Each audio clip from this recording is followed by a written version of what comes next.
Alrighty, welcome everyone. I'm Teeaboo and I am here for Bocchi the Rock, episode 11, the penultimate episode.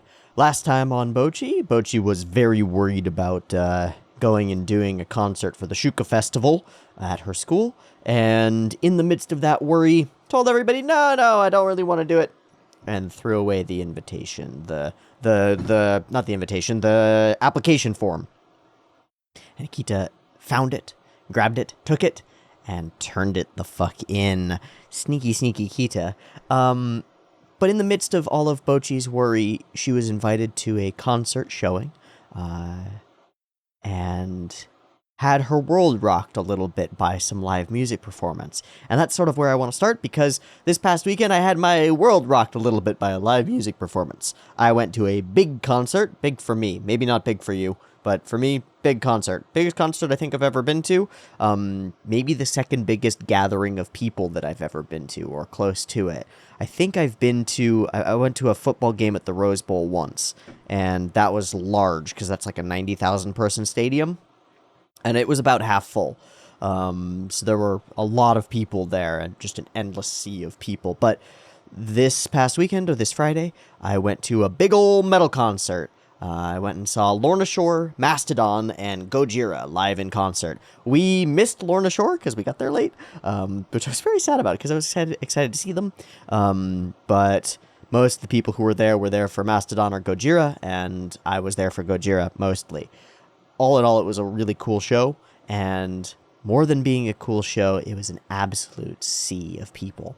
I drew it over here.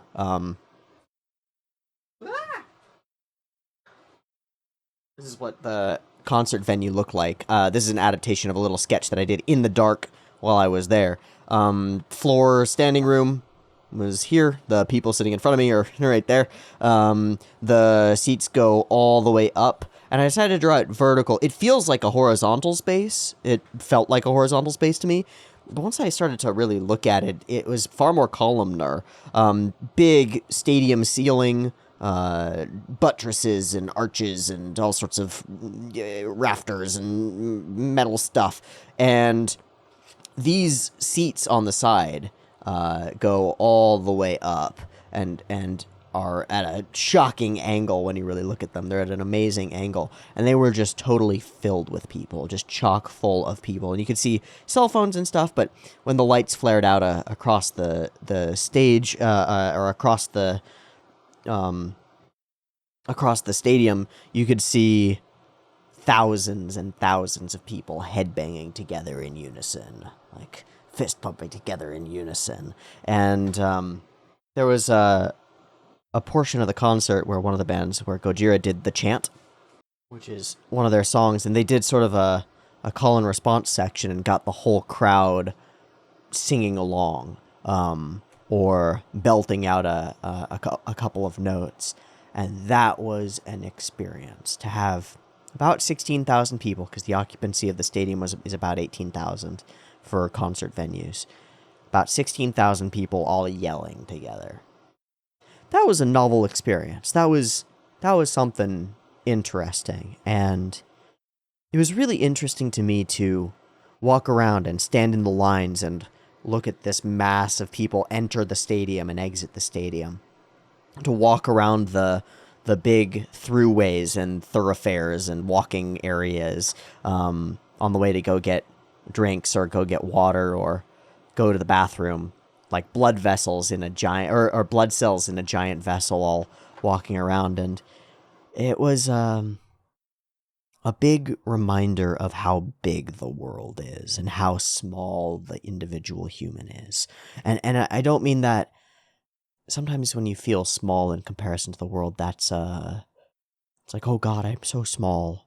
Oh no, I'm so tiny. But the way it felt to me was a breath, a revelation of the ability to relax a little bit. Like, I'm part of this broad, massive sea of people, and they're all here to experience something joyful and interesting, and and enjoyable and amazing. And each of them has purchased a ticket, which is crazy to think about the scale of finance and money that's flowing through this space over the course of one day. But to see all of these people of all sorts, from all walks of life, grizzled 60-year-old guys with long beards and and young folks my age and younger, couples and singles and groups and obvious metalheads and obvious people who are just here to see a cool concert, and everybody in between, every type of person. I feel like it's easy to get stuck in yourself, and to get stuck in a self-centered worldview. It's easy for me, at least. And, I tend toward arrogance, and I've got some things that lean in that direction, but I think we all do it. To some extent, we start to see the world as though it's objectively from our perspective. Like, we're the objective observer of the world. And so the way that the world works is the way that we see the world as working.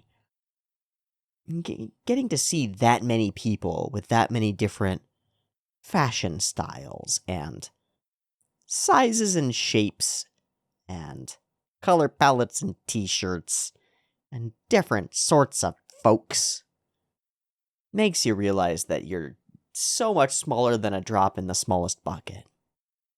And to me, that sort of a feeling has always been amazing and beautiful and freeing. Because once you realize that you're one of very many, there were 16,000 people at this concert, and that is nothing. It's nothing. I live in an outskirts suburb, small town suburb of Los Angeles, and my small town suburb of Los Angeles still has multiple hundreds of thousands of people who live in it. And it's a small town, right? Right. Compared to the city that's near it. We drove through the city to get there, and luckily we were driving against the flow of traffic, so we're seeing the sea of traffic on the 405 going the other way. And that's thousands of people that we pass, each in their own little bubble of causality, each in their own vehicle, each going to their own home, each having their own family and their own parents and their own friends, their own high school crushes that they never talked to, and their own experiences of life, and their own thoughts, and their own grandiose delusions, and their own visions of the future, and their own retirement plans, or failed retirement plans, or their own children, or their own businesses that they're starting or working at, and their own jobs, and their own concerns and fears and all of that. And seeing things at that scale, to me, makes me remember that while the big things in my life might be really big to me, they're really small in the broad spectrum of humanity. And that can be crushing. I think it can be dangerous to think that way, because it can be crushing. Then why does anything matter? You go toward the nihilism. It's like, well, then none of it matters, because everybody else has already done it. It's already being done in a million iterations in a million different places by a million different people, so why do I matter in the end? There's no point. I can't be in the history books. No!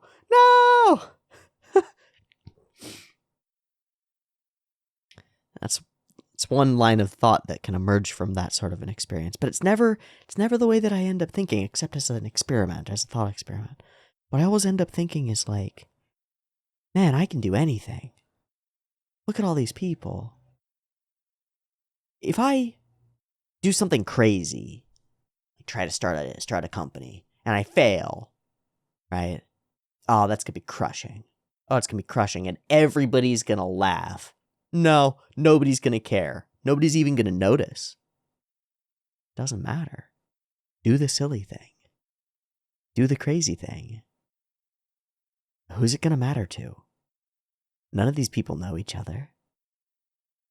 They hardly have the opportunity to even see each other. And again, you can feel like, oh, but gosh, I want to be seen by the world, though. I'd like to be noticed and and loved and held up on high and... Yeah, but would ya?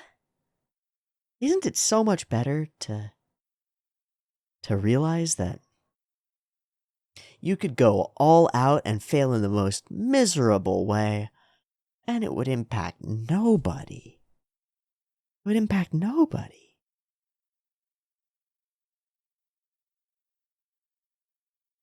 That, to me, that's freeing. I can see the other angle to it, which is like, oh gosh, then I don't have an impact. But I don't think that's true. So I'm at this balance. I haven't put it all together yet. I haven't taken all the ideas and all the thoughts that I've had about this concert and about life and about people, and I haven't put them all together into a coherent framework. So I'm sort of blathery here, and that's okay. We're just going to go with it. On the one hand, you can fail. Because you might as well try it and stuff. Because if you fail, you're one of so many people that nobody's going to pay attention. It doesn't matter. Doesn't matter. Except to you. And maybe to those around you. Maybe that's enough. And so on the flip side, it's like, well, if I succeed, it won't have an impact either. I don't know that that's true either. Because there on the stage are a group of a couple of people who have succeeded, by most metrics, at this weird, creative, artistic endeavor that is music. And they're causing this gathering of 16,000 people. And they're going to cause 3 more this weekend, and 3 more next weekend, and 3 more the weekend after that until this tour is done. And they've got albums out and music out that's on the internet that millions of people listen to. A scale that's unfathomable. Because, you drop yourself into a concert stage like that. It's like, wow, what an immense number of people. This is crazy. And it's 100 times that to be a million. 100 times that. And some of the Gojira songs have dozens of millions of views or listens. Right. So it's like, well, wait, it seems like if you can succeed, there's the chance that will have a real impact on way more people. So it feels to me like there's even more reason to try. To try crazy things that are absurd, like following your dreams, maybe. Pushing for something that you want. That seems to have a more potent, powerful, potential ripple effect. To get up on a stage and, like we heard in the last episode, to be a hero for the time that you're up there. Seems to me to be... It's like one side has an effect and the other doesn't. Like, it doesn't matter if you fail, but it could matter so much to the world if you succeed. So much more than you could imagine, both to your limited, tiny world and to an expansive world that you can't even imagine, of thousands of people, millions of people maybe, whose own individual lives are maybe shifted 1% or 5% by your actions, by your art, by your creation. It could be that the universe is asymmetrical in that way, where failures are just forgotten and successes live forever. So the only thing that you lose by trying is the time to try. And you were going to not try during that time anyway, so what are you doing? If you tried and maybe succeeded, then maybe that would have a massive impact beyond your wildest dreams. And if you fail, maybe it won't matter at all. So, where the risk calculus becomes really easy. Infinite reward, infinitesimal risk. Risk everything. Risk everything. Seems to be something like that. Risk everything. Try to get up on stage. Pursue your art. Try to learn a thing. Try to draw. Try to engage with your passions. Try to pursue something worthwhile. Maybe it could have a really massive impact. And maybe if it doesn't, that's okay. Maybe that's okay if it doesn't. Maybe you'll get another chance to try. Anyway, that's where my thoughts are at. I'm going to turn my AC off. Hold on. I don't want that on during the video. That's where my thoughts are at post-concert. It was a wild experience and a lot of fun, and I highly recommend, I think I've said this before, maybe in Bocchi, but I don't know. Go to live music shows. There's something potent about it. And it's more than just the big crowd or the music itself. It's like, I think there's something mechanically, physically powerful about getting your whole body vibrated. I think there's something really, really, really cool about that. I mean, most complicated systems, if you just shake them up a little bit, if you give them a little jolt from the outside, it ends up making things work a little bit better. It's like percussive maintenance on technology. Sometimes it actually works. But all sorts of vibrative technologies have really, really strong health impacts. Like, you hit yourself with a massage gun, and it improves blood flow and cellular, facilitates cellular replacement and lymphatic drainage and all of this stuff that happens when you hit yourself with a massage gun and just vibrate some of your tissues for a while. That's pretty interesting. You throw some physical mechanical energy into a system, and it materially alters your body and the way that you feel and are. It's like, all of us are sitting here getting blasted by music. It's like we're getting ora'd in the chest by Josuke the whole time. Or I guess it would be dorad. By Josuke the whole time. Like, does that have maybe that has a positive impact on people? It feels like it might. Have to do some experiments on that. Just blast high frequency sound wave or high intensity sound waves through people's like chest cavity and see if their biomarkers improve. I don't know. Might be the next wave of technological like health benefit stuff. Just the music box, just a box that you get into, like one of those sensory deprivation tanks, but instead of a sensory deprivation, you just have your head out of it so your ears don't get destroyed, and it just blasts you. That would be very fun. But that is such an experience, and everybody in the audience is sort of vibrating at the same set of frequencies and to the same music, and again, you get this opportunity to look out across the sea of people and see them all like nodding along in unison to this thing that's going on. Like, yeah, we're all one. We're all a part of this thing. Yeah. Or in the chant where they had us all sing and we all sang. Closest thing that I've had to that was like singing in high school, school songs or big chants or stuff at high school football games or whatnot. And that was just a couple thousand people, and this is 10 times that many. And it was a wall of humans all shouting. It gave a feeling of being a part of something bigger than yourself, and I think that's one of the most potent things that music lets us do. We can all hear it at once. We can all feel it at once. We can all experience it at once, and we feel like we're in the same place.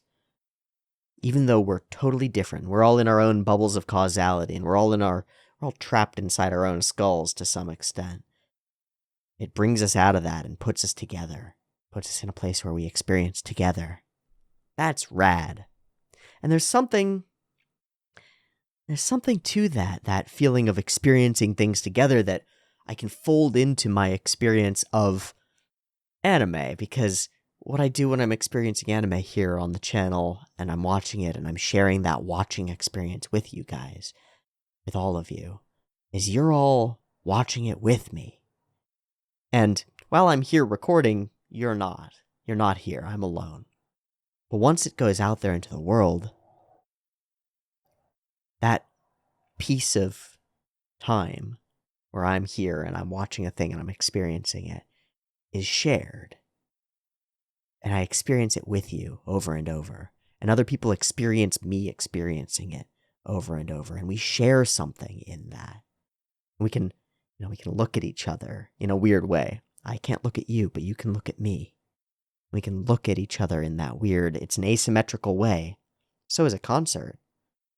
The people up on the stage have access, they're all plugged in the speakers. There's an asymmetry there in who's able to present and who's able to hear and who's able to speak. And that might not be a bad thing. It might be a useful format. There are other formats where you don't want asymmetry. You want both people to be able to see each other completely and to talk completely and to be on equal footing. There are scenes and situations where you really do want that sort of an asymmetry, and you want a stage and an audience. And so there's a question to it, which is like, well, who's worthy of standing up on stage and for what purpose? And I don't know the answer to that yet. So maybe I'm backward in standing up on the stage before I know that I'm worthy of it, but maybe that's the right way and that you have to have faith in yourself before you stand up there. That feeds into what we talked about in the last episode. And it feeds into the line from the last episode about performers being heroes when they stand up on stage, because it's arrogant, but it's an element of that heroic energy that's like, I could make something cool happen if I were standing up there. I like that.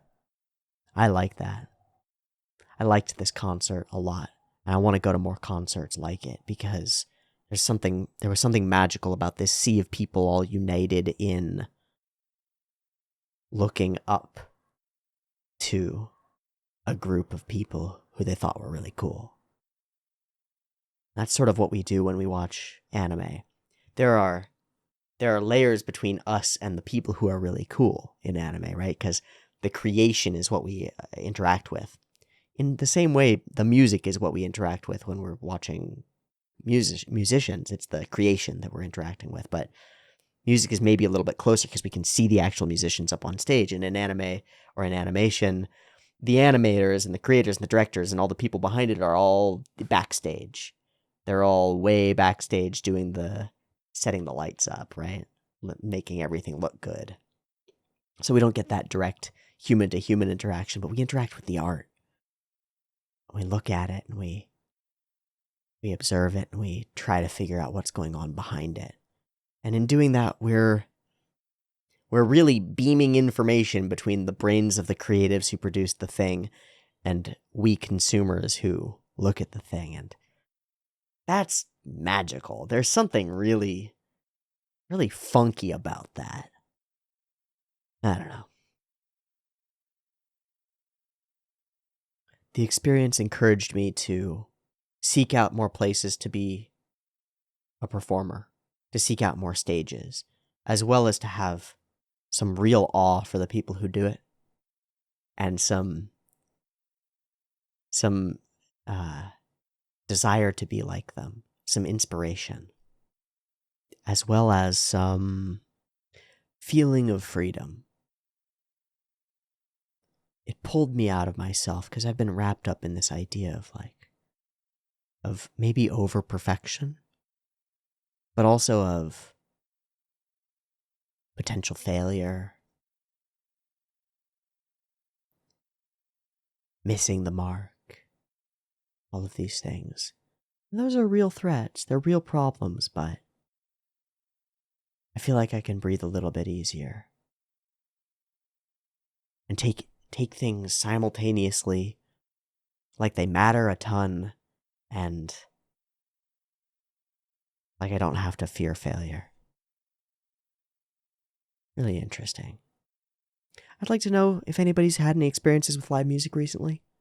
Any interesting thoughts about performances or big stages, or music in general, or creation in general, or failure, or life as a whole.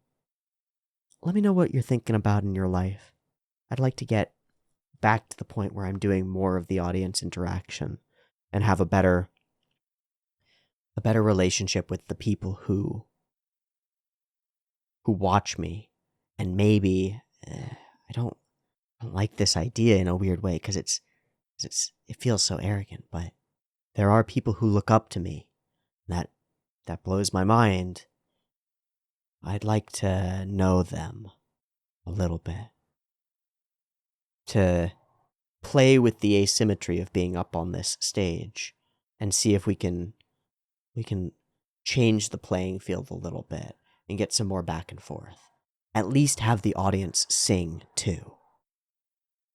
Or something like that. Anyway, that's where my head is at going into this episode of Bocchi. They're going to do a concert. I'm sure that there's going to be a bunch of waffling about it. I'm sure that Bocchi is going to get freaked. Because it's a freaky thing to do.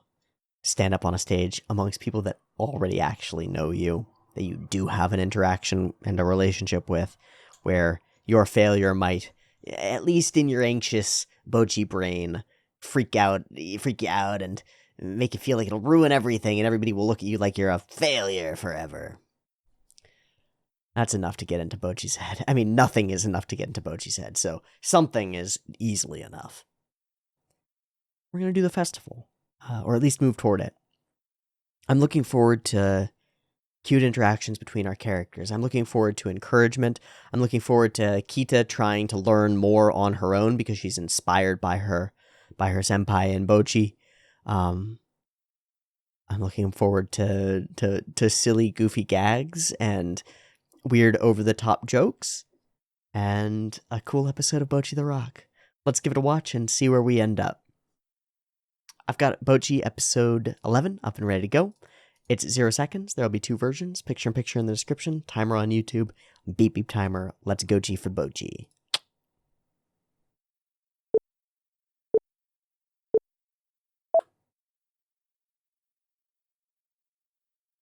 All right, we're already here. It's day 1.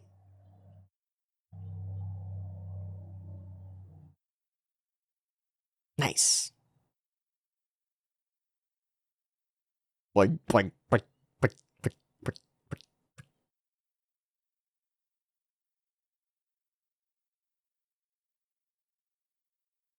What are you looking at, Rio?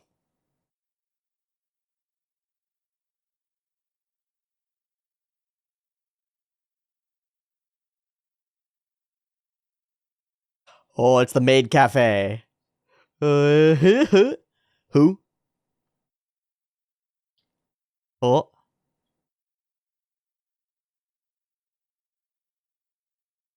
Maid of Bocchi-chan. She ran away. Oh.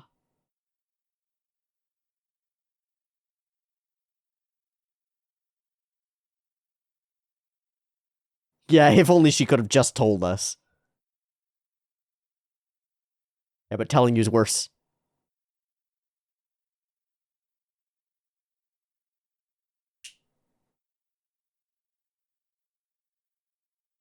Not in the classic spot. It's a good idea. Zenbu. Learning about the top secret ecosystem. Darwin kita!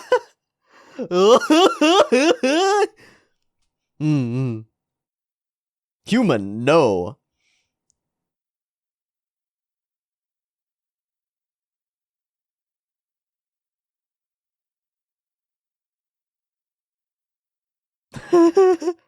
Effortlessly. Oh. Her ice cubes melted? Oh, Boch.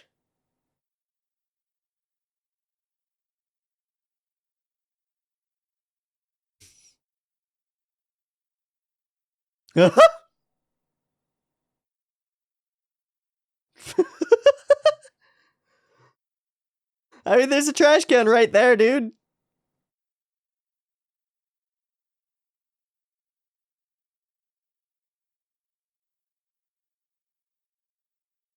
Mmm.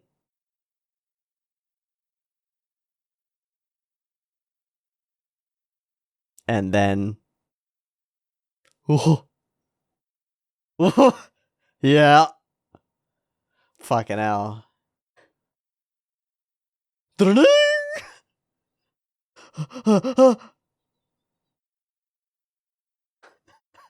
Ah, that's pretty real. It's been 3 days without an upload. Channel's dead. Channel's dead later. Yeah. Y'all are great. You're great. It can be the cruelest place on earth, though.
I thought it was the phone. Yeah.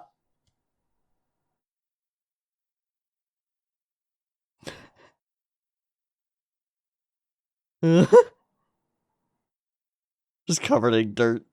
Aww. Aww. Come on, Bocchi-chan.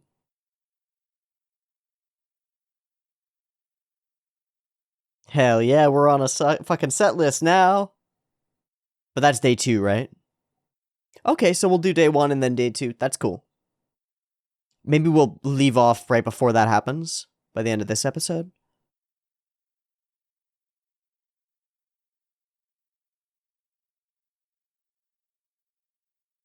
I hate these. Yeah, the #1 source of trauma.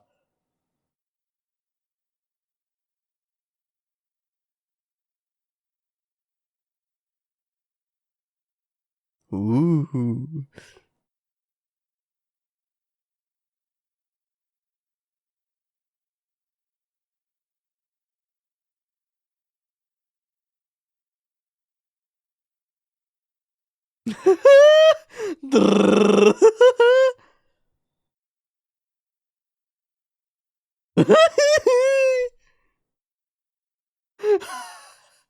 Oh, people! Oh, God! Awesome.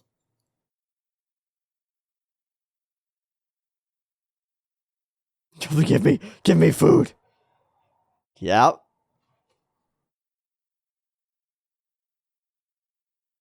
All the food.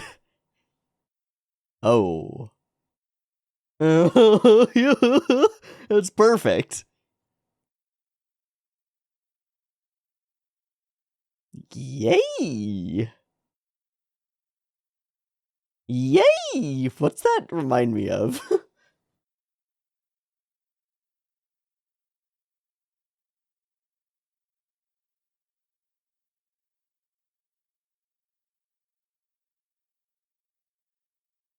What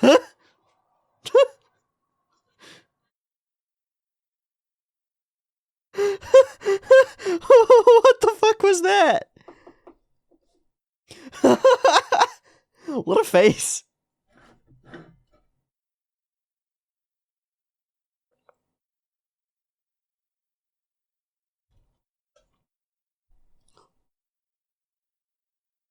Ah.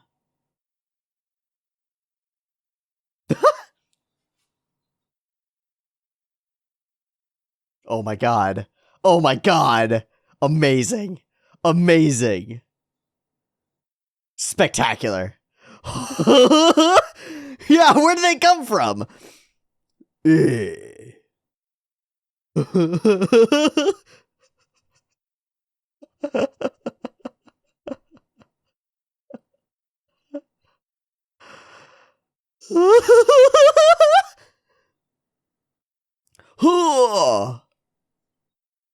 What a beast! Is that the guitar?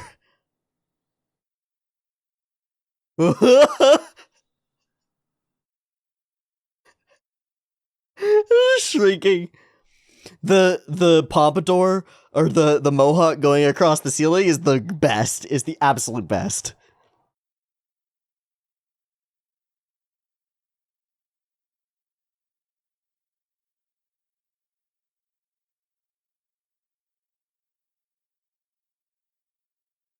Crushed.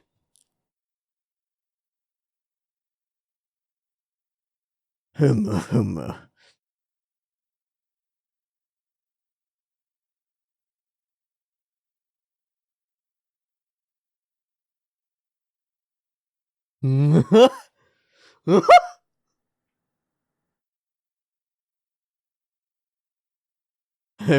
Few sacrifices. Hearts. But we could make so much money. Do you know how many lunches that would be? It would be so many lunches. Always. Bouncy boingy omurice. They're all omurice. They're all just normal omurice.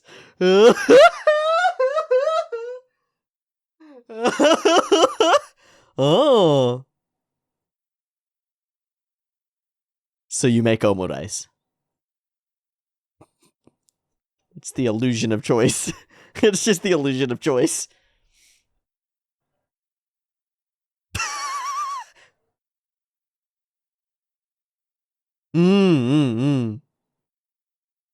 Kudasai! So cruel. So cruel. Nya. Uh,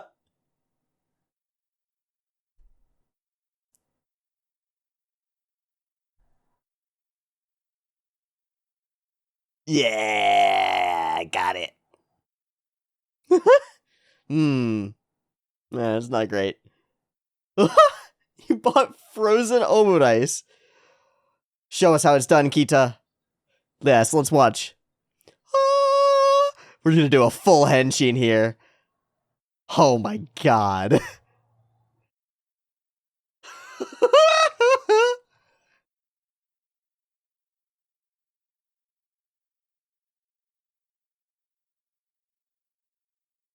This is my favorite thing. This is my favorite thing.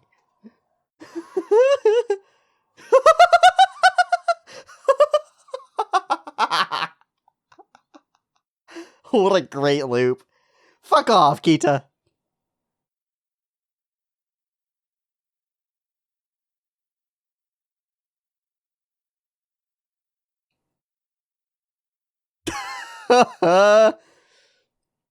Effortless.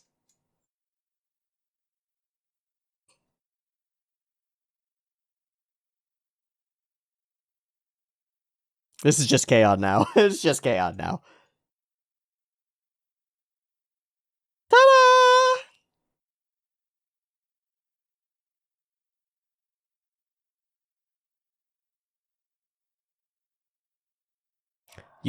They really did go all out on all these costumes. Ah. A little bit obsessed. Oh?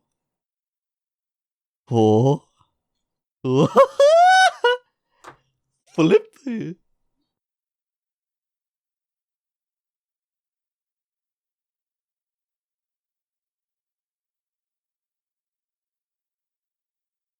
Which bands? Yeah.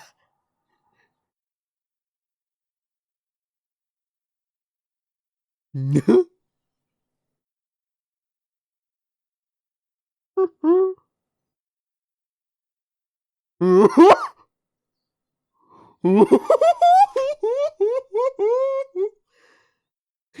stinky. Wow. Freaking Dorito. Club promoter.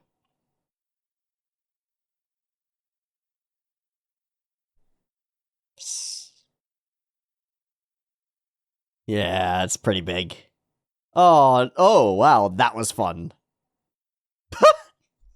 That was dumb as shit, but I love it. Butler Cafe tomorrow.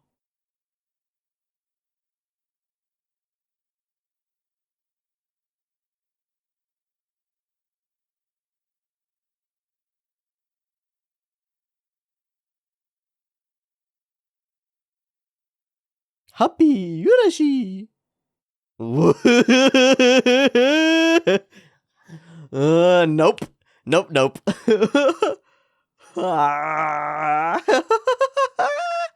Picture?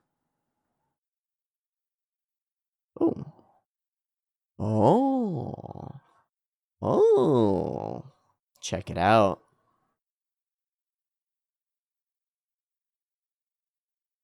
It's a pretty big space.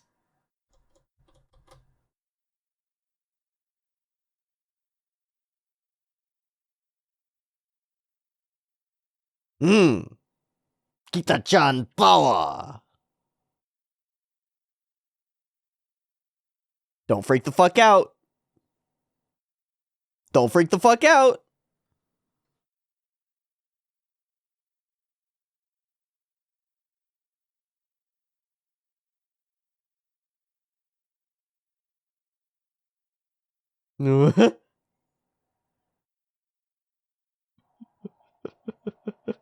Stop it.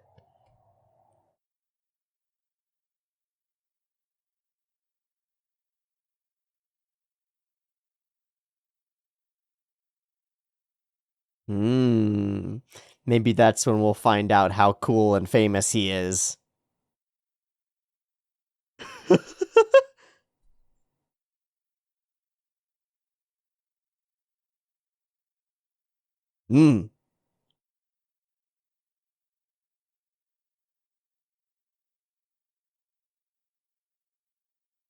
So, the classic.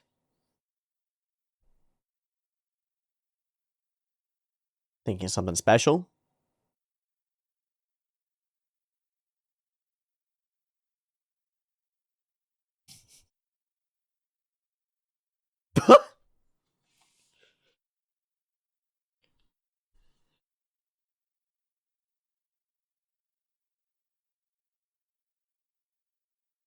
It's all gonna fall apart. It's all gonna fall apart.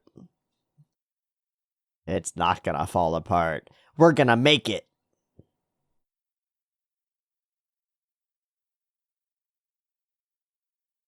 Nice.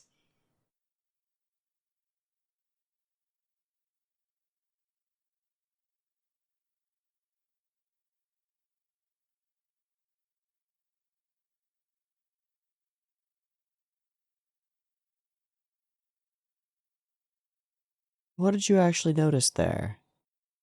It looked like worry, but maybe I'm misreading.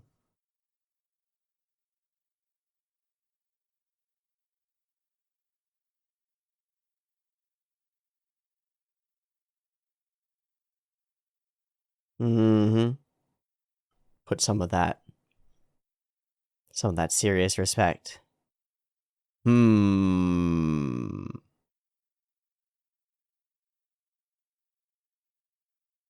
Yeah, good luck. We'll see if you can sleep.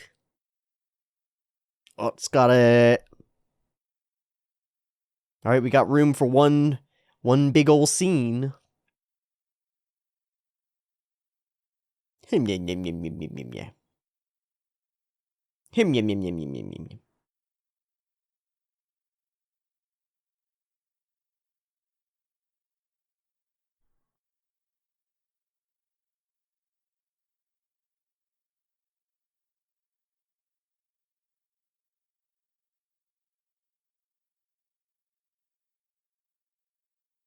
Mm.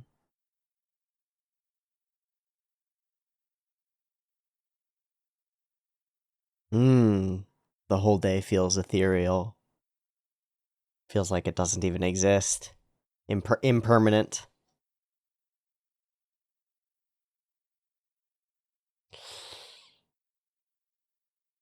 Yeah, don't freak out. Make it go right.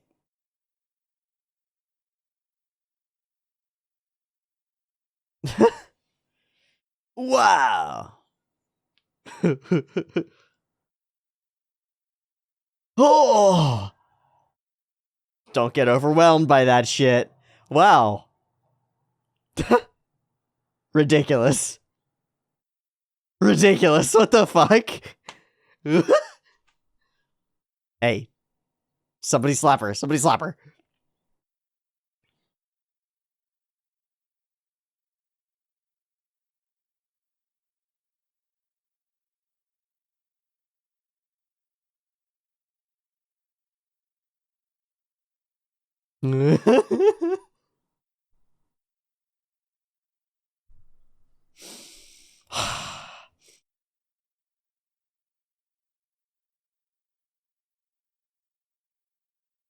That feels like a lie. See, that feels like a lie.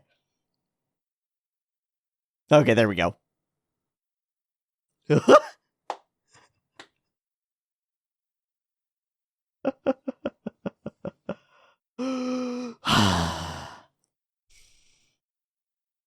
Mm-mm. Mm-mm. Very Seishun. Maximum Seishun. Let's do it. Let's do it. Mm. Hmm.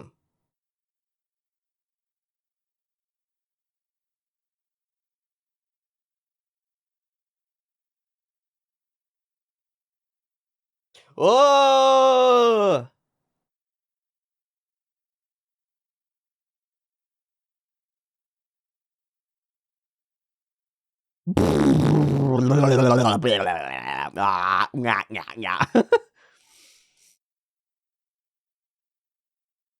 We're in it. We're on the stage. We're gonna cut before they start playing, right? Keep the charm.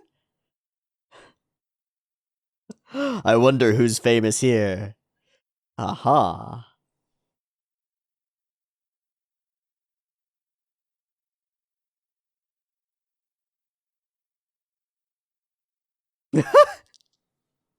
Ah, the dog's here too in spirit. Oh, your fans, yes! Yes! There's more! Let's go! How were you allowed to bring out...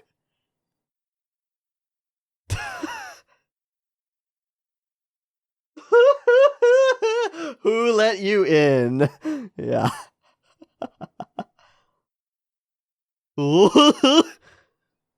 Yes, I know.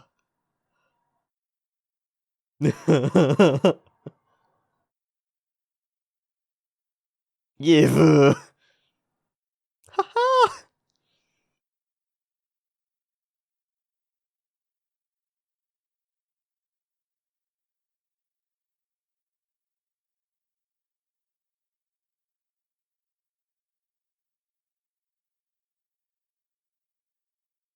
Yeah. Come see us at Starry.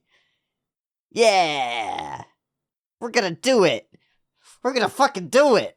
Let's do it.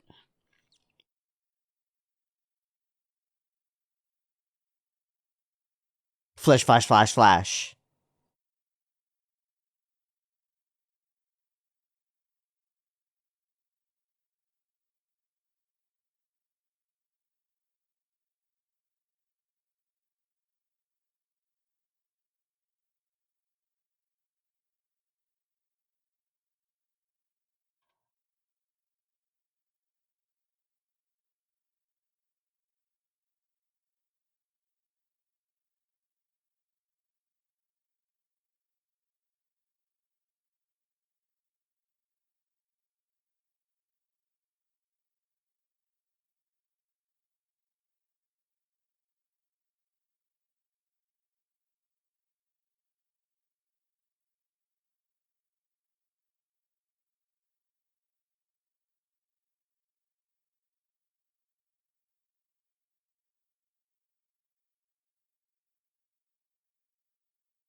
And last episode is titled Morning Light Falls on You. Okay, cool. This was a great setup episode. Also a great cultural festival episode. Look, I've seen a lot of cultural festival episodes. There's a lot to work with in a cultural festival. Lots of people doing lots of fun things. This one nails it. Gets all the environment together. We get a bit of a bit of a dramatic tension of going and finding Bocchi, but overall, this is like a group-focused episode. It doesn't really hone in on Bocchi very much, and it doesn't get dark or sad or somber or thoughtful too much either. And because of that, there's not a section that we're going to take and like drill into and talk about the psychology of or the feeling of or anything like that. I just want to say I think this episode functions really well. Bocchi runs away, as she does, and her friends go and grab her and pick her back up. Oh, there we go. There are slugs and snails up in the corner. Or just right there. That's cute. That brings that back. And they've got, I like that in the background here, they've got like leaves and scratches all over them because they've been climbing around looking for Bocchi. See, that's to me, that's really cute, is Bocchi wants to be avoidant and they're all preventing it from happening. Scary, terrifying. This is my favorite joke in the thing, is that she and Rio are totally nonplussed by the spooky stuff, but as soon as she hears a crowd of people scream down the way, the real horror is over that way. And we get the ghost is even sad about it, or the ghost nurse or whatever it's supposed to be is even sad about it. Oh, very cute. It's very cute. Rio being consistently all about the food. All of the characters get to exhibit their character archetypes and traits really effectively over the course of the episode. And that's one of the things that the amount of room that we have to play with allows. Where this Bocchi drawing came from, I don't know. It's pretty cool looking. I like the color. I don't even know what those are. The economy-sized things. I don't even know what they're supposed to be. But it's massively fun, and it flows together really well as they go from event to event and do all these things. The important part, just like the beach episode, to my mind, is the togetherness, is the group acting as a group and sort of filling in for each other in the ways where they're weakest and where others are strongest. It ends up being really cool. This is quite a gag, just in terms of a face. Yeah, later I get back to the Made Cafe and takes it to the full maximal goofy and then snaps her back into bam, busted. The particular introduction as the mohawk crosses the ceiling is amazing. It's amazing. That's so good. It's so absurd. It also looks great. It's like a weird goopy fluid of hair. It looks great. It feels amazing. It's like Cromartie High School just enters this land. Why these quote-unquote post-apocalyptic hooligans have been invited, nobody can say, and it doesn't matter. They're here to be an amazing gag. Awesome. And they just get utterly freaked out by how creepy she is. Fantastic. In a maid outfit, we can make Bocchi all sexy, and sell lots of things. All the Omer rice being the same Omer rice on the menu, but having different names is a good joke.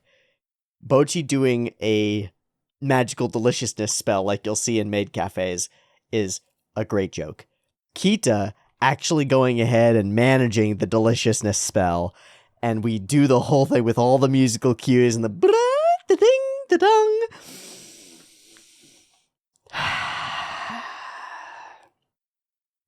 It's my favorite thing in the whole world. My favorite thing in the whole world are like reusable sequences in mostly transformation sequences is what they get used for, but also like power-up sequences or power usage sequences. Like in Pretty Cure, you'll have the transformation sequence where the Precure actually becomes the Precure, and you'll have the sequence at the end of each episode where they do whatever their attack is, and that's a different sequence. This is kind of like that in that it's a a high effort, high camera movement sequence where the character shows off all their stuff and does something, it evokes some kind of magic. And it is...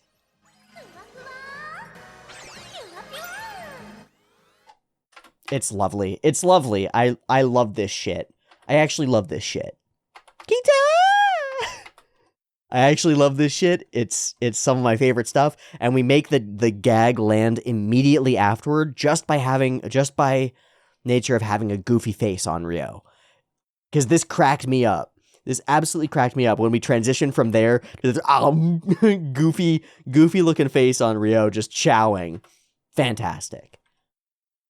I think a great gag and a very fun scene, and I really like it. All of the characters get to show their character. She immediately becomes the dom of these two post-apocalyptic Mad Max guys. When we flash through like 4 different styles here, dink, dink, dink, and just T-pose her into nothingness. Stellar and absurd. And then we move it toward the gym, the space that we're going to be playing in. Getting it all ready. And Bocchi notices something about Kita that I'm not sure what she's really noticing here. That she's over pushing it, or that she's working really hard, or what? I'm not sure. Maybe it's just that the effort is spiraling, right? Like Kita looks up to her and so pushes herself. And now Bocchi's looking at her and is like, whoa, Kita's really pushing herself. I better push myself. And that's that sort of virtuous cycle that happens when people are not competing, but like working together in a competitive kind of a way. In any case, it ends up being really cool. We'll see if it comes to bear in the next episode. I love how the morning feels. It feels misty and ephemeral. It actually reminds me of some of the opening scenes of Sangatsu no Lion, where we get Les Enfants de Yo, the French song that plays in the first episode of Sangatsu no Lion, and the boys on the train, and everything feels kind of ethereal. It's like he's walking through a landscape that he's not really a part of. Get that vibe all the way through. Hooda, bam! Some weird cuts to different styles and different technologies and different CG styles. Really interesting and funny. Let's see. Chorus club, band club / volunteer performances. Chudu Chudu, Guidance Department Staff Band, Miracle Love Romance, Keishoku Bando, Chaos Eden, Alumikan Mikan, Hakumai Bakery. All right. Manzai Enthusiasts, so some comedians.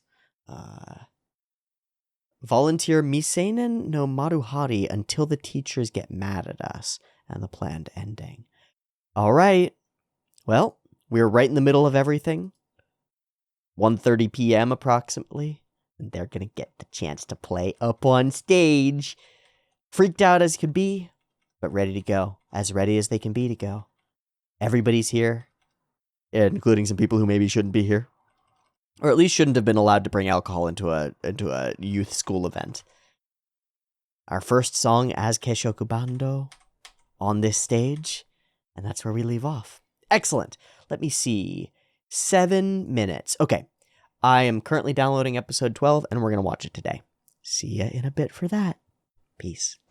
All right, welcome back. We are good to go. It's 7 or 8 minutes later, and I've got episode 12 ready, so we're going to finish off Bocchi today.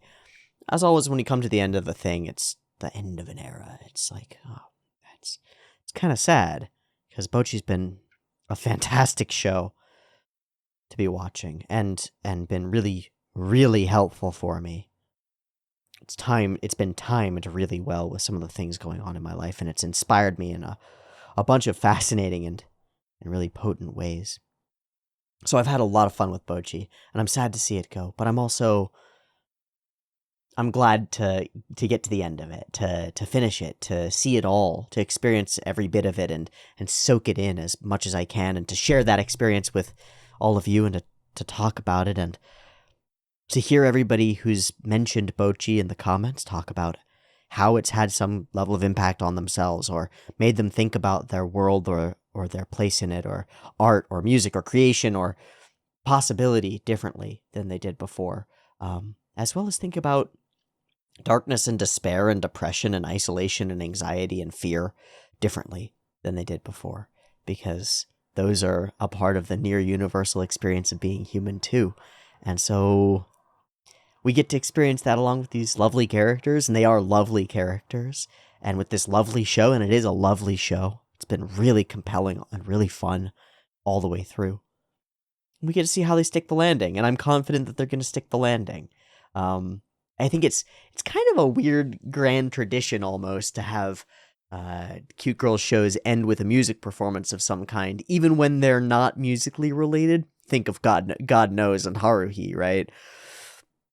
But here we have an actually music-related show that gets to end on a performance-related note, and I'm excited for it, man. I'm excited for it. I wonder how we're going to do this, whether we're going to show the whole, if we're going to focus mostly on the set and the songs that they do and being on stage, or if that's going to be a minor part of the episode and we'll be moving into aftermath and life going on after that. I don't know. I just don't know. I'm excited to find out though, and confident, pretty solidly confident in the show and the creators and the characters that this is going to go really well and go interestingly. There's some room for Bocchi to do some Bocchiisms here. There's some room to get freaked out mid-concert. There's some room to mess things up. And we'll see what parts of that end up being a part of the episode and how we handle them as they go. But all in all, I'm expecting a really solid performance experience for these characters, and for Bocchi to come out with one more layer of paint in her mountain of layers of paint, of proof that she is capable, that she is Bocchi, that she's capable of being a rocker. One more step on her journey to her dreams, and insofar as those dreams are about making other people's dreams come true, one more step toward their dreams too. I expect that this episode will be cute and fun, and I'm looking forward to some damn good music. And maybe we'll be able to parse out and hear that they sound a little bit more consistent than their first performances, a little bit more together, a little bit more united, a little bit more grouped, like talent honed a little bit better. Without Bocchi having to step in and stomp her foot down and say, "This is my performance now," and do that hard reset in the middle of the thing. Maybe they'll be able to nail it from the outset. Let's watch the episode and find out. So, I've got episode 12 up and ready to go. 2 versions, PiP into script, timer on YouTube. Let's go.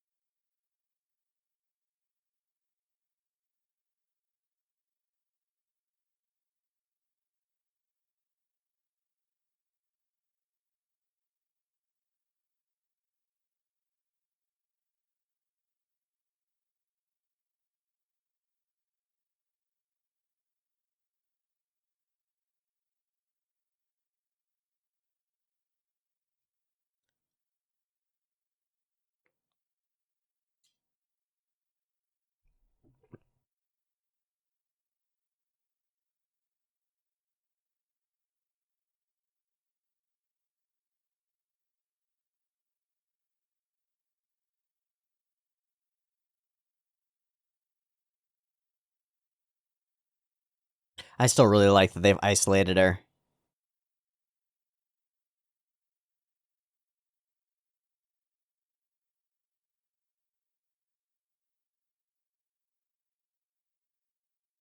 Come on, come on!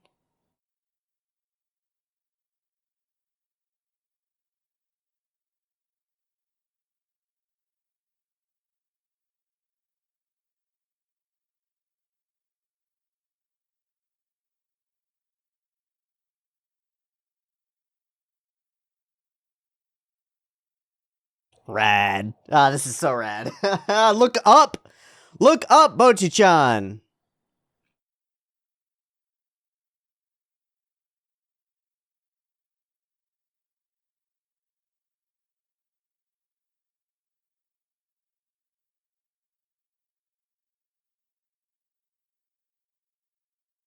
All these spaces. Such a Seishuni song. I will never forget all this feeling. Ah, a new fan is born. I saw that in the eyes in the middle.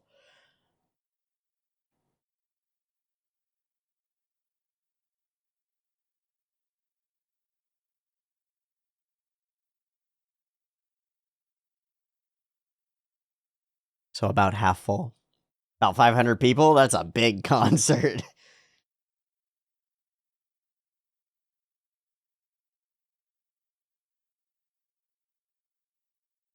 Mm-hmm.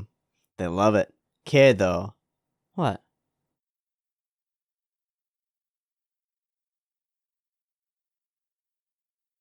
Uh-oh. She's gonna go for the funny emceeing. Uh-oh. Woo! Ooh. Now, what's up? What's Kikurisi?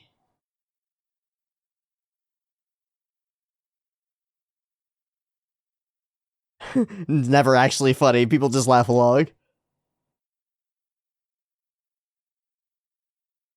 Kita-chan!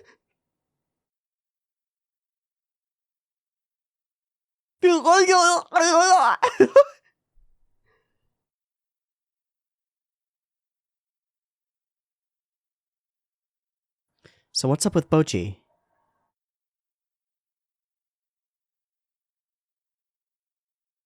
I know.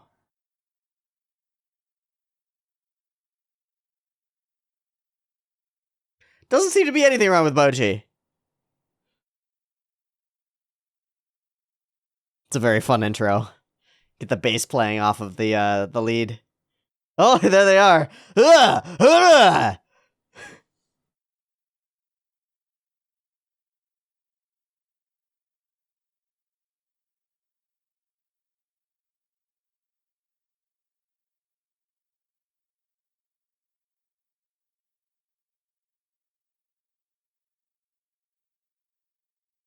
What's not right?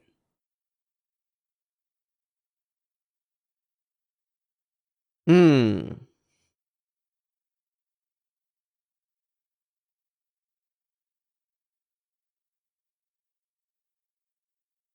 It's okay. Just play up higher on the B. Oh, it snaps. Yeah. Okay. There you go. Hura. Rough. Rough. Fucking do it. You got it. You got it. You can't fail. You got it. Play on the other strings, motherfucker.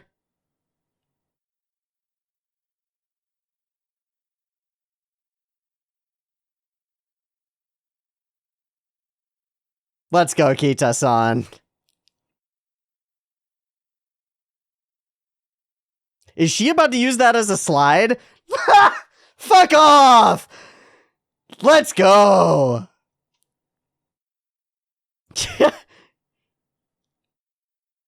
Using one of Kikuri's bottles. That's very fun. Supporting each other. Building it up. And it's because of the inspiration that Kita has had that she's a good enough player to be able to confidently do that. Let's go! Playing with a broken string is a perfect analogy for Bocchi.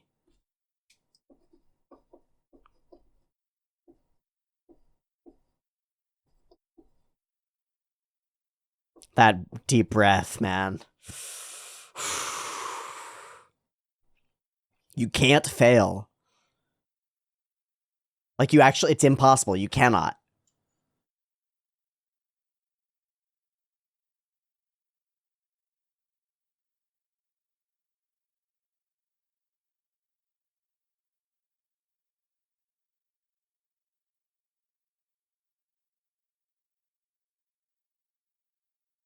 Woo!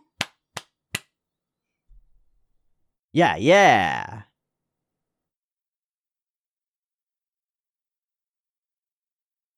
It's pretty good.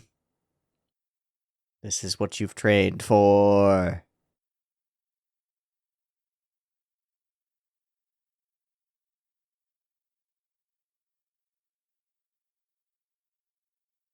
Don't freak out.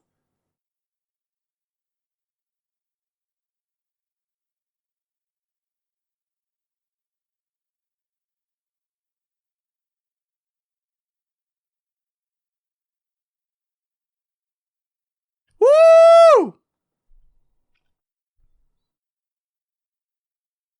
That's what's up, yeah. Budokan bound! Whatever, son. Well! Whoa, whoa, don't put the mic in front of her. You're gonna freak her the fuck out.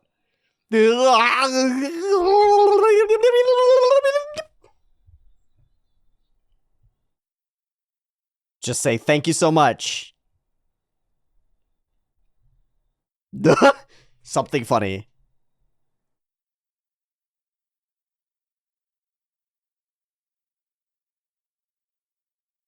Oh no. Oh no. Oh,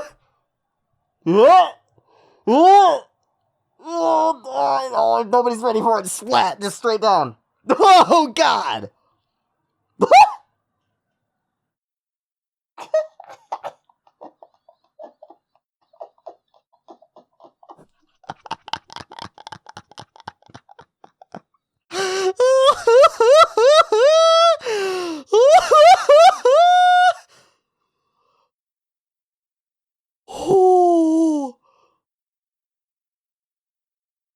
Oh my god.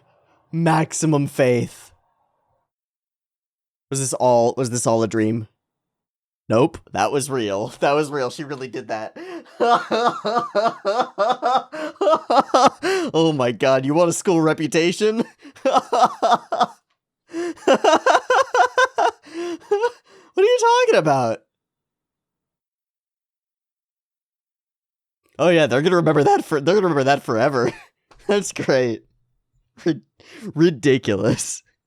I thought maybe we were gonna do some kind of thing where it's like, oh, she had faith in the crowd and oh, the trust. Splat. All because of you.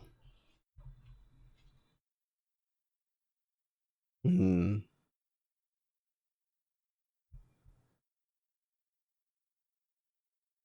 Yet. Hmm.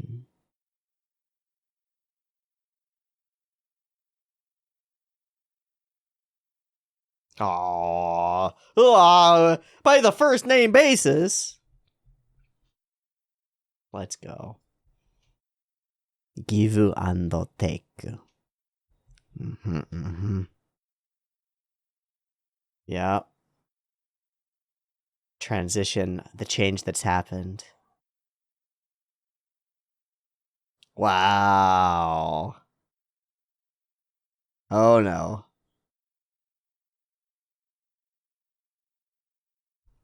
Fiend. Back here, huh?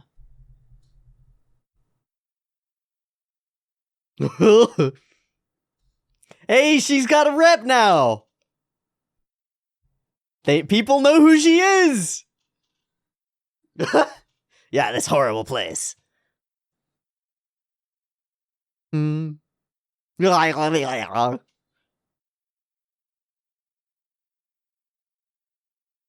think you just broke the string.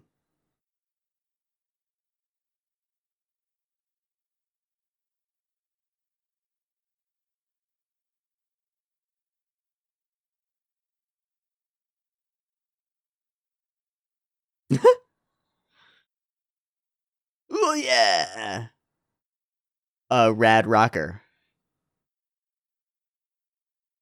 That's so cute.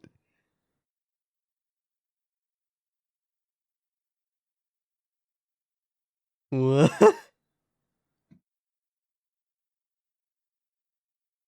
Ho!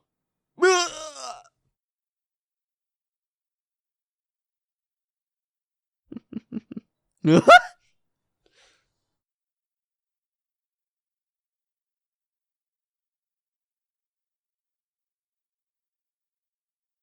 been earning money. You've been earning YouTube money. Hora. Oh. Yeah. Huh.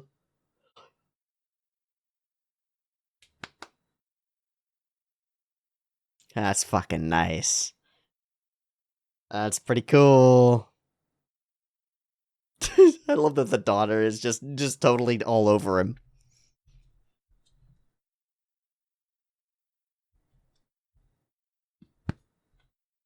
Hmm.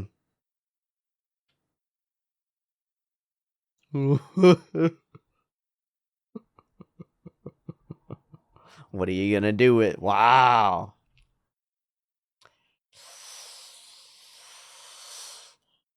Retirement savings. Put it all in the guitar.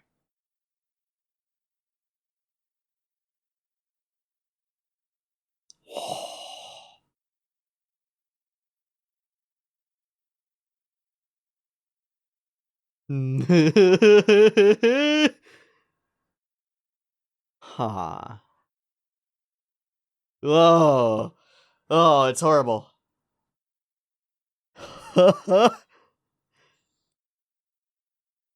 You probably should keep the job. Uh-huh.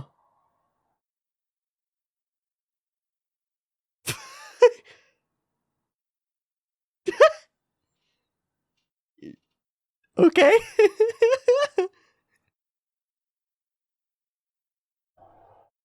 Don't do that. You don't want to quit anyway. What?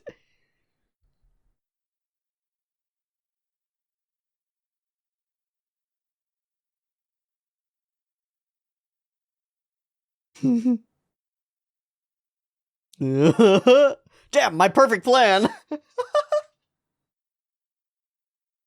Uh-huh. Uh-huh. Yeah, I'm sure you would, Rio. You'd love all of that. Let's la go. Mm-hmm.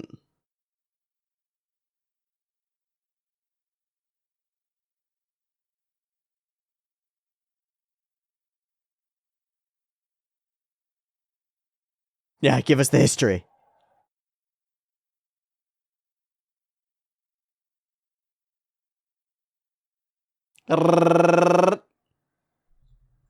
Ganyam.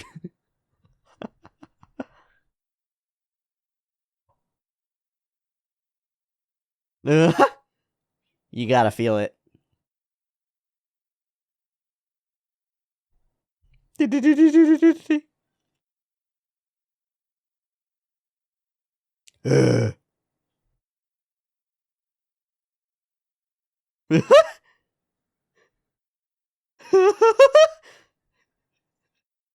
Ridiculous.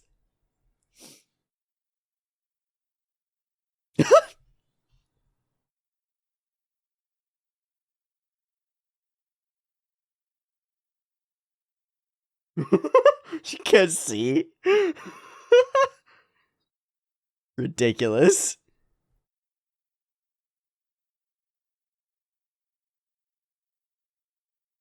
Mm-hmm.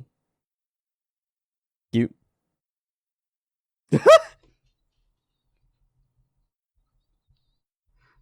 Bah, bah, bah, bah.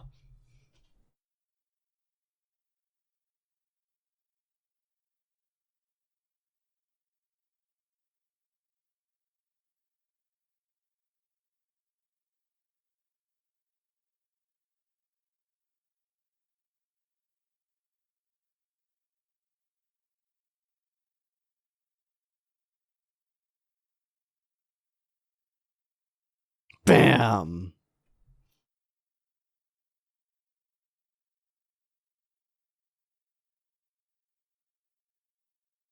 Mm-hmm. Fucking Rio.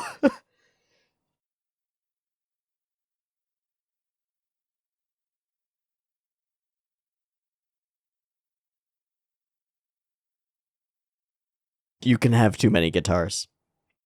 Yeah, what are you gonna do? Buy a new drum set? Oh. Yep. Nobody understands. Why?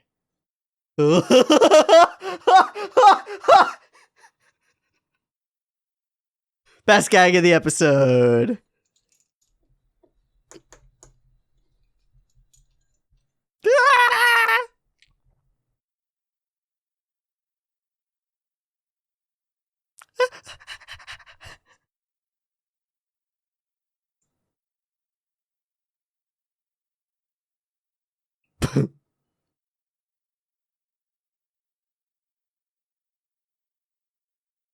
You just seem so nervous.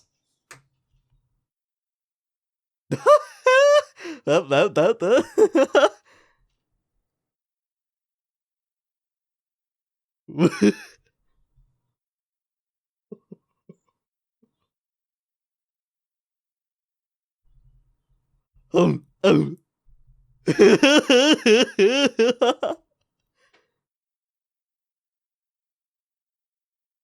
Oh, that's so weird. Yeah, yeah. Arr. Ridiculous.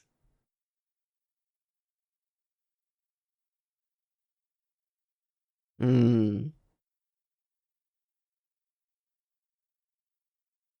Mm. Found a good home. What?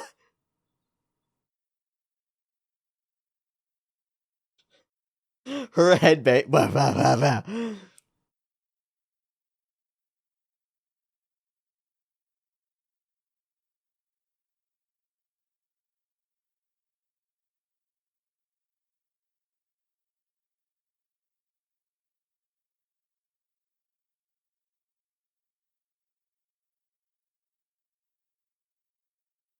Not fair.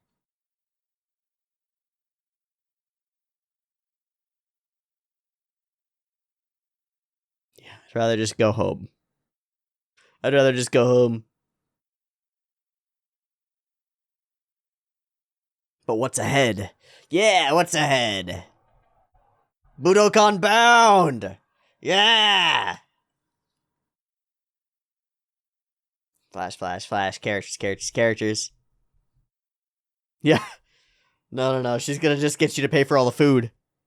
Yeah, there you go.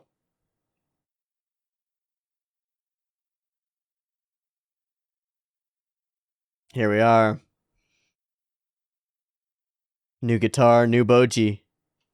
Kakui!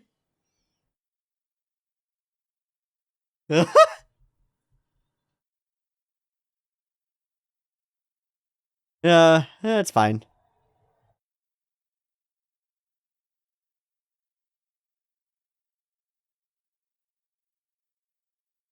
Step outside the door. To go play with people? Yeah.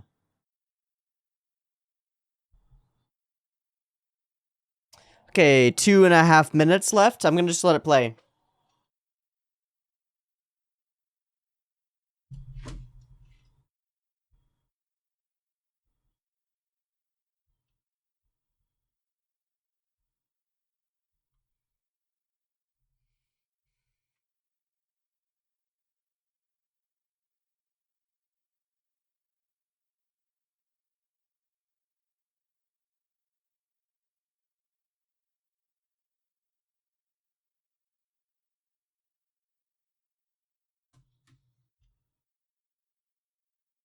Hmm. All their locations, huh?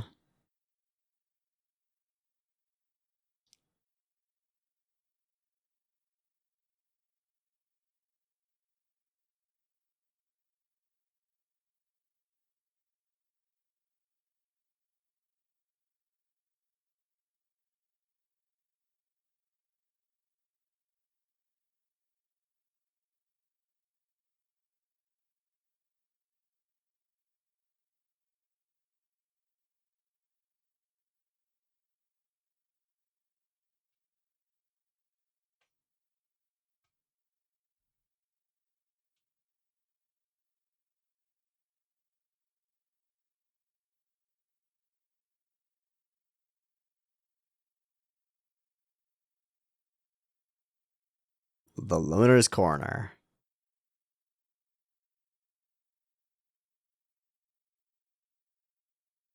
It's cool how scenes and environments like that have an emotional...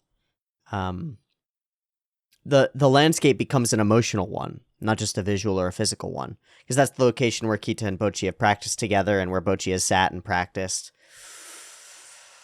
All of that gets placed into the place.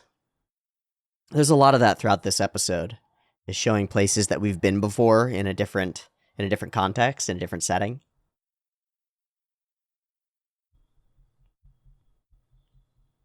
Been a journey.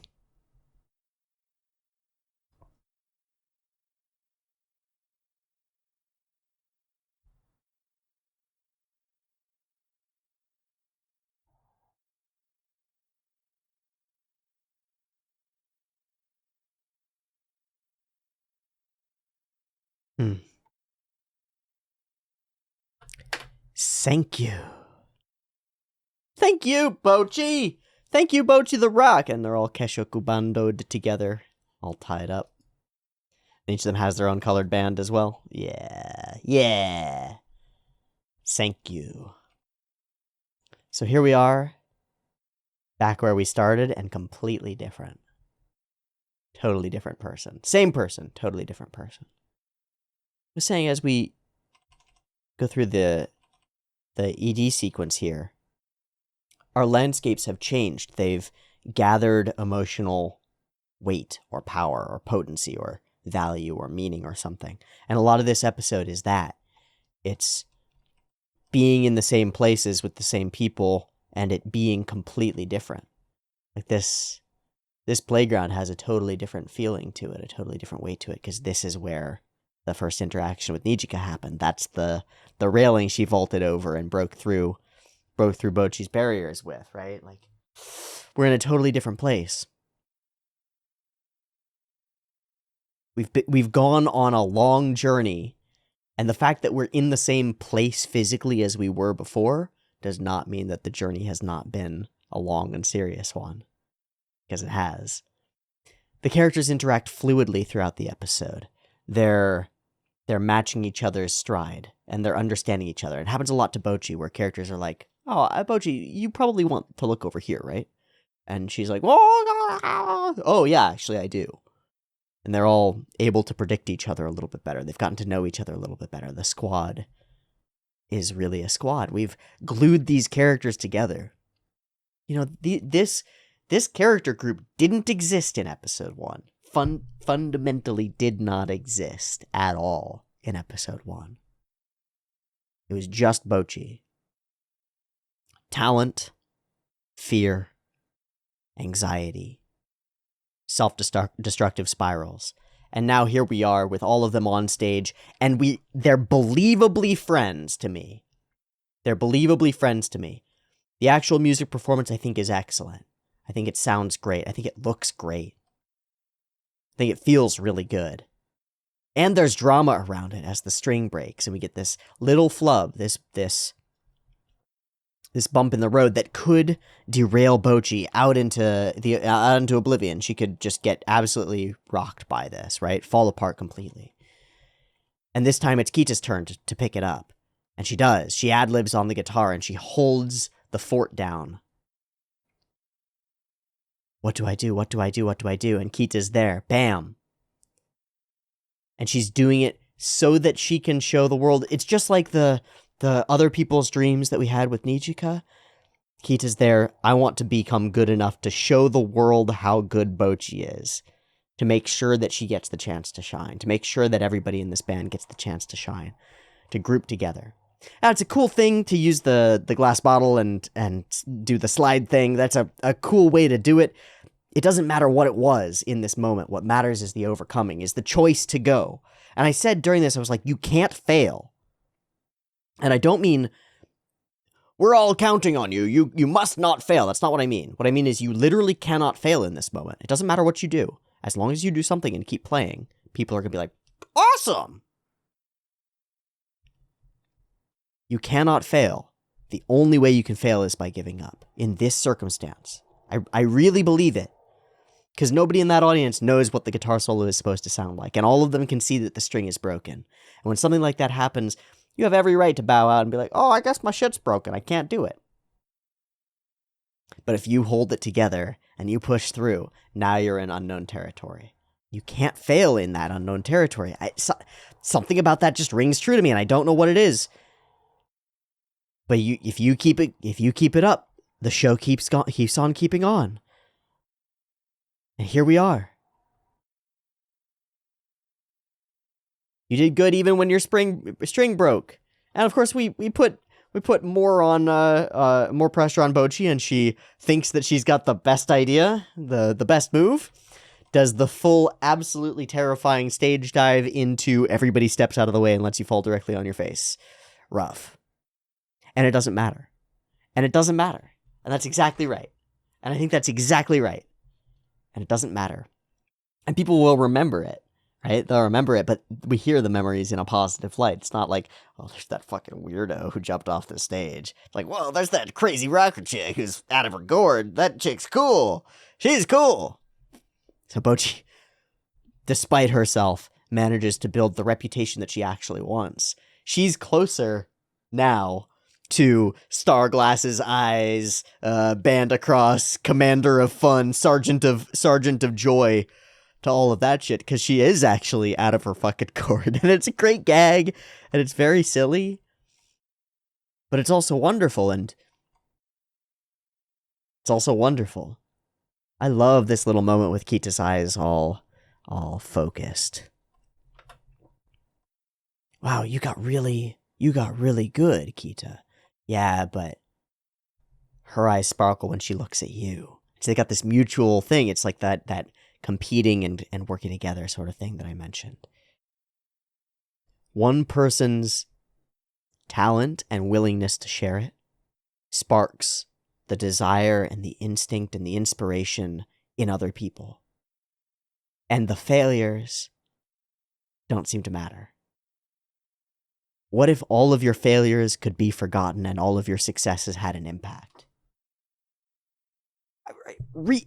Really, like, fundamentally within the world, that seems to be the truth. Or something like it seems to be real.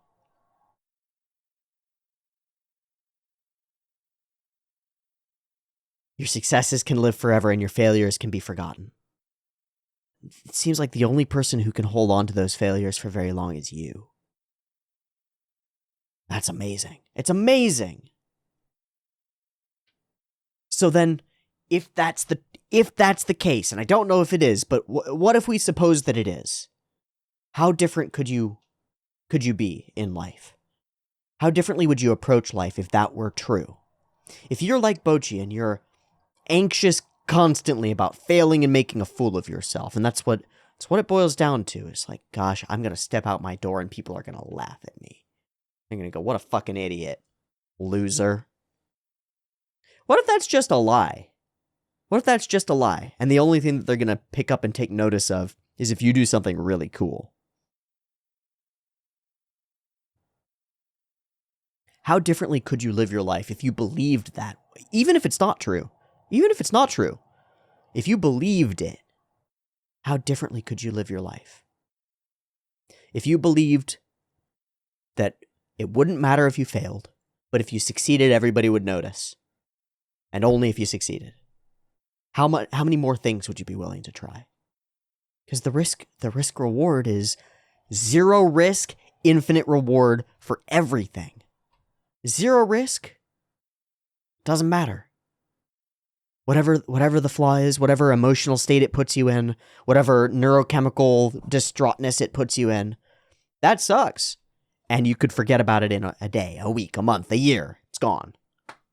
But the success could live forever, and you could hold on to that, and it would be a layer of paint. It would be a stack in your pile of proof that you are capable of doing cool things, of being, of living. That would stack up and keep stacking up. And every mistake that you make doesn't tear away from the stack. It's just a mistake. And even a thing that you could learn from in the future. You can even go a step further and say that actually those mistakes that you make are a good thing too, because they're useful and they help you determine what things might succeed better. That's great. So what excuse do you have to not try? If it's not going to matter if you fail, and it's going to matter endlessly if you succeed. So you think about making a YouTube video, putting up a podcast episode, recording a Dungeons & Dragons session, running a D&D session, learning guitar and playing it on and sharing it, putting a song on Spotify, okay, or on SoundCloud or wherever. Thousands of podcasts come out every day. Thousands of bands play thousands of venues every weekend, all over the world. Thousands of new songs get released, thousands of YouTube videos get dropped, and most of them, if they're not great, they are just forgotten. People always say like, oh, but everybody's gonna see if I fuck it up and if I make a shitty podcast. No, nobody's gonna see it. Isn't that freeing? Isn't that freeing? Nobody's gonna see it. Nobody's gonna take the time out of their day to sit around and laugh at you. It's not worth it. So there's like no risk. In the infinite digital expanse that we live in now, especially, there's like no risk and potentially endless reward. So whatever it is that's you, that you think you might want to do, but you're embarrassed by how bad you are at it, or scared that you're not as good as you think, or scared of showing it to the world, or scared of being laughed at, and reasonably so. You know, we're social animals. We require the approval of the other humans around us in order to succeed in our social groups. And so it makes sense that we would fear having that approval, having disapproval, having it taken away from us. It makes sense. It's deep in our brains. But it's not real. It's not correct. It's not like that. Go fuck up. Go fuck up. At minimum, somebody might watch you and go, damn, I wish I had the courage to go fuck up like that. Worth it. Worth it in every sense. Every time. This little fade that we do from the first time that Kita saw Bocchi to fading in and it's Kita now with a guitar on her back. That's the one, man. That's the one, man. A meaningful impact on a real human being that really matters. That really matters.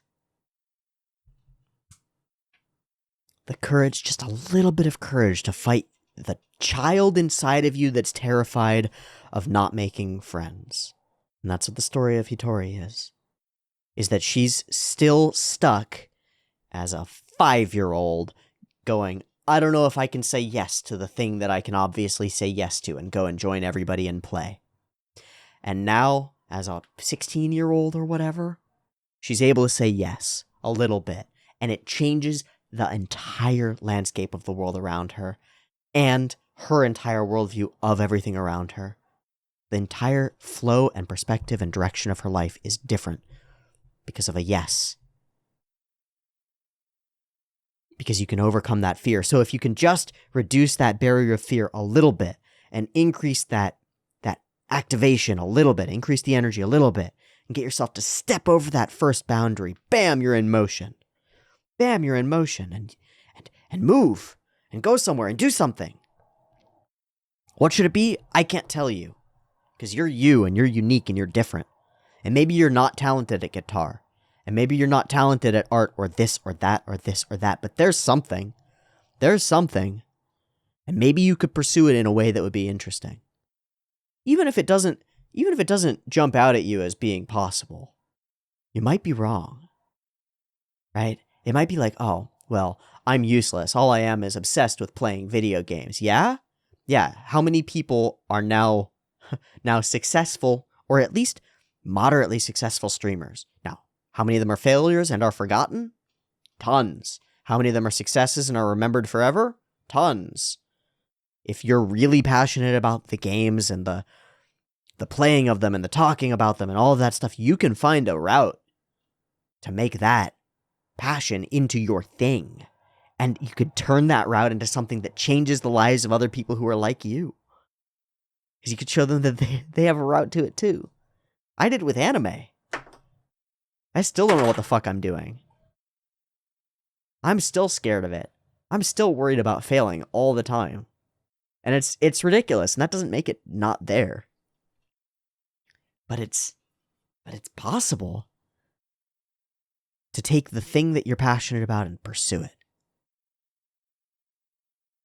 And what do you actually have to lose? What do you have to lose?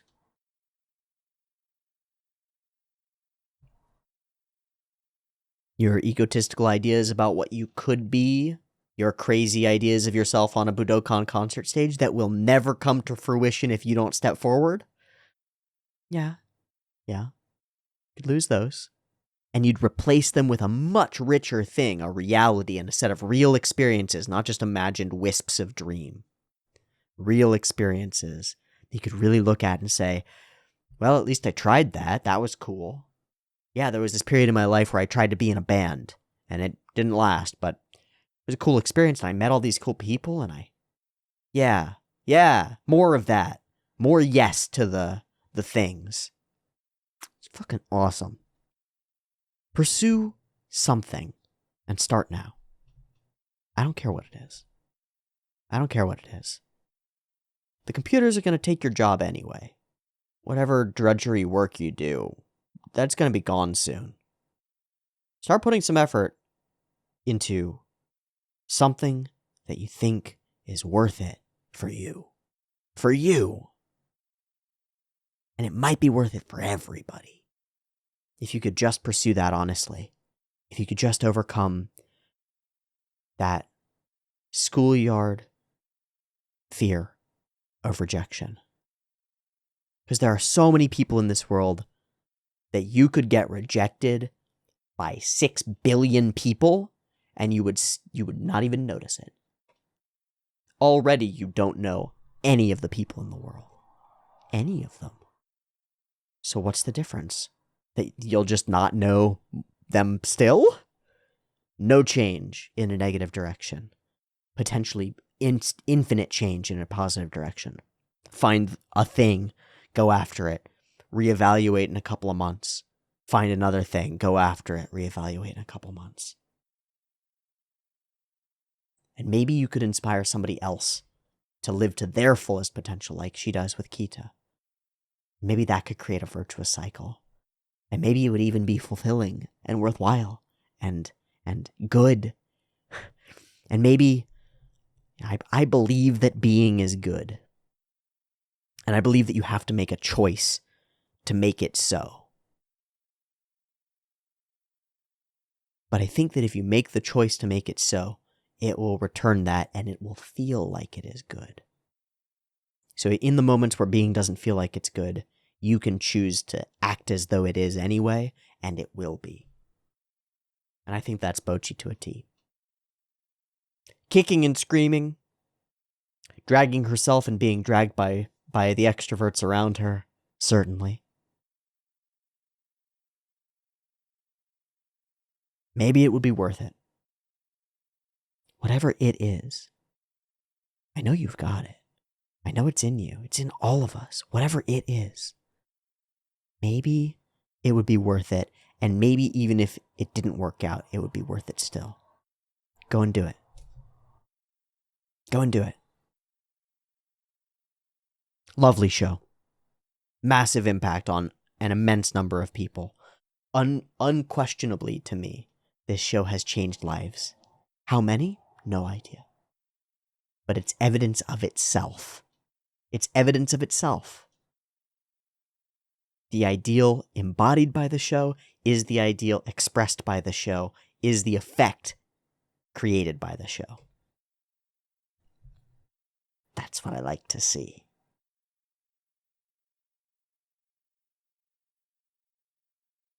Let's let go! Let's let go. Rock on. I'll see you for whatever's next. Peace.